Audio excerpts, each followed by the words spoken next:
এই দেখো বন্ধু, সকালে তোমরা আমার কত ড্রাগনের ফুল ফুটেছে গোড়া থেকে পুরো আগে পর্যন্ত। অনেকে বলে এক জায়গায় দুটো ফুল টেকে নাই, যে আমার টিকে গেছে। দেখো এই যে এখানে, কিন্তু আমি কোনো জৈব আর কোনো কেমিক্যাল সার দিই না, সব জৈব সারে তৈরি করি।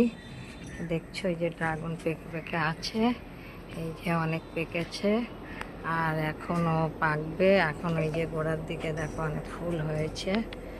এই যে দেখছো তোমরা, যদি কিভাবে জৈব সার তৈরি করতে হয় সেটা জানার থাকে তাহলে কমেন্ট বক্সে কমেন্ট করে জানিও।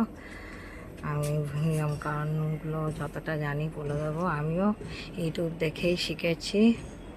আর এখন দেখো আমি পাকা পাকা যত ড্রাগন আছে আমার নাতির জন্য এবং আমার আত্মীয় স্বজন যারা চেনা জানা বন্ধু বান্ধবী যারা আছে তাদেরকে দিয়েই খাই। দেওরের নাতিনি আছে, আমার নিজের নাতি নাতনি আছে, তাদেরকে সকলকেই দেব, সকলেই খাবে।